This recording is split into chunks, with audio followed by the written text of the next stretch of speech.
Vibrant colours और इस art painting की बात ही कुछ अलग है। हर पेंटिंग यहाँ पर और हर पेंटर अपनी ही एक जुबान बोलता है। कलर स्कीम यहाँ की और हर एक आर्ट पीस अपने आप में एक डिफरेंट टाइप का आर्ट पीस है जो देखने मिलता है, जो बहुत सारी एग्जीबिशंस पे नहीं मिलता देखने को। सो एग्जीबिशन को लेकर सबसे उम्दा बात ये है कि 7 अलग अलग आर्टिस्ट 7 डिफरेंट जॉनर्स में काम करने वाले आर्टिस्ट इकट्ठा हुए हैं और ये बहुत बड़ी बात है कि इकट्ठा होने के बाद एक अम्ब्रेला के नीचे आकर सारा आर्ट इतनी, जिसको हम अपनी कंट्री की यूनिटी इन डाइवर्सिटी बोले, वो हमें यहाँ डेफिनेटली देखने को मिलता है। अच्छा लगा और आर्टिस्ट ने जो उनकी कलाकारिता दिखाई है उससे मुझे बहुत प्रोत्साहन मिला, क्योंकि हमारे जो डे टू डे लाइफ जो होती है उसमें ज़्यादा करके एक फंक्शनल चीज़ों की तरफ हम लोग ध्यान देते हैं, लेकिन यहाँ आने के बाद एक चीज़ हम समझते कि आर्टिस्ट उसके अलावा कितना सोचता रहता है, कितना एक ज़िंदगी से अलग चीज़ों को मद्देनज़र रखते अपने काम को आगे बढ़ाता रहता है और आर्टिस्ट एक जीवन को अलग डिमेंशन देते हैं।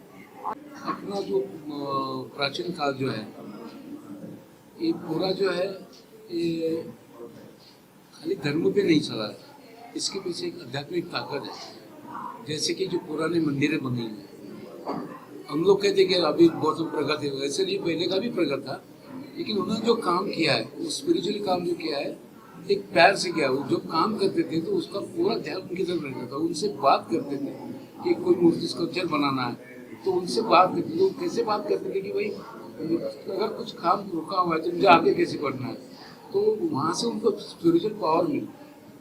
जैसे कि कुछ लोग कहते हैं कि कॉस्मिक एनर्जी, वो एनर्जी अलग होती है, हर इंसान के दिलो दिमाग में है, ज्ञान में है, छोटा बच्चा हो, जानवर जो भी है, लेकिन उसका इस्तेमाल अगर आप अपने दिल से करेंगे तो उससे आपका फायदा होता है। दूसरी बात, आर्ट जो होती है, जिसे पेंटिंग कहते हैं, कला कहते हैं, बहुत किस्म की कला होती है, लेकिन इसमें अगर आप प्यार से काम करेंगे तो वही आपको सिखाती है। आपको पूरा नैराश्य निकल जाता है, आपका जीने का ढंग बदल जाता है। मेरे प्यारे दोस्तों, आज बहुत दिनों के बाद मुझे ऐसा लग रहा है कि मैंने कुछ अच्छा चीज़ देखी, आज अच्छे पेंटिंग्स देखी, और मैं कहने से बहुत ही इम्प्रेस हो गया हूँ।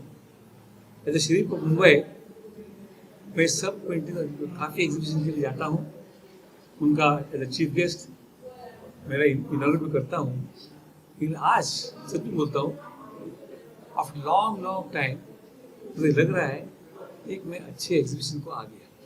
हर आदमी को अपन बड़ा होना चाहिए ऐसे लगता है। उसके लिए Jahangir art gallery is compulsory one of the best in India. Mumbai तो है, और उसमें क्या है, यहाँ पे जो एग्जिबिट करता है उसे बहुत अच्छा प्रोत्साहन मिलता है, पब्लिक अच्छी रिस्पांस देते हैं और इंडस्ट्रियल लोग भी परचेस करते हैं, उससे आदमी को एनर्जी मिलता है। वो मुझे बहुत अच्छा लगता है और मैं बहुत साल से देखता हूँ यहाँ पे एग्जीबिशन कैसा करने का। 7 साल पहले आप फॉर्म भरा तो अब भी हमें मिलता है, ऐसा है। मेरी पेंटिंग्स में विषय तो बदलते रहते हैं। विषय कभी संगीत रहता है, संगीत से जो एक अलग तरह का रिदम क्रिएट होता है, या संगीत से जो एनर्जी क्रिएट होती है वो भी लोगों तक पहुँचे और लोग उससे लाभान्वित हो। आर्ट क्रिएटिविटी आखिर कहीं ना कहीं सुकून देती है।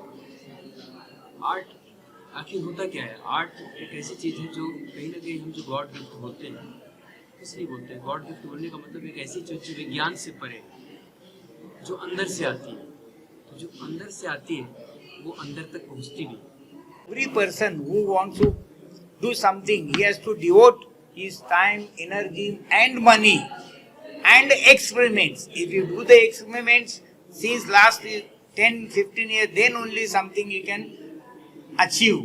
That is experience in my life. इनका कहना है कि ये सब चीजें एकाएक नहीं आती, एक लंबे समय के बाद लगातार जब अनवरत आप लगे रहते हैं तब जाके एक निचोड़ पैदा होता है।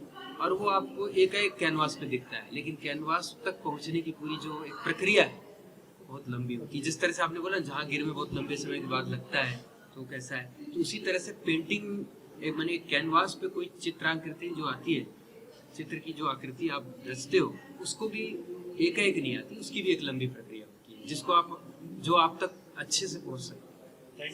नॉर्मली मैं डिफरेंट फॉर्म्स ऑफ गणेशा करती हूँ। इस बार मेरा जो आइडिया और टॉपिक है स्वयंभू इन द फॉर्म ऑफ स्वयं गणेशा। तो पत्थर में भी स्वयंभू होता है, या कपास का ट्री आई मीन कोलाट्रस जो हम रुई का पेड़ बोलते हैं उसके अंदर तो होता है ये। इसके अलावा में मैसिव ट्रंक्स, मतलब जो बरगद पेड़, अमरूद पेड़ वगैरह ट्रंक्स के अंदर नेचर अपने आप जो फॉर्म लिया उसको देख के मैं हैरान हो गई। उसी का सब्जेक्ट लेके मैं अपना गणेश का फॉर्म बनाया स्वयंभू।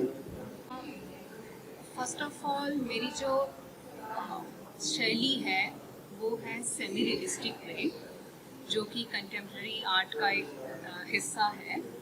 और इसमें मैंने मोस्टली अपने इमोशंस जो कि चिल्ड्रंस हो चाहे कोई भी ह्यूमन बीइंग्स का जो इमोशंस है उसको मैंने प्रस्तुत किया है with it could be a dog, it could be a cow, it could be a gadget like mobile और टैब, एनीथिंग। तो अभी समय के साथ साथ ये बदलता रहता है। लाइक पहले के ज़माने में बच्चे चक्कों के साथ खेलते थे, उसके बाद लेकिन उनका जो इमोशंस है उसको मैंने प्रस्तुत किया कि, और बच्चे ज़्यादातर हमेशा बच्चे हों या बड़े हों, जैसे वुमेन है, वुमेन की भी कुछ पेंटिंग्स हैं जो कि हाउस होल्ड वर्क करते हुए हैं, तो वो एक इमोशंस उसमें से निकल के आ रहा है। बच्चों की जो पेंटिंग्स हैं उसमें चार जो उनका अट्रैक्शन है टू ईच अदर वो दिख रहा है। तो ये मेनली इमोशंस वर्ल्ड वाइड जो भी यूनिवर्स में चल रहा है उसका और ह्यूमन के बीच का ओवरऑल इमोशंस को प्रस्तुत किया है मैंने अपने पेंटिंग्स में।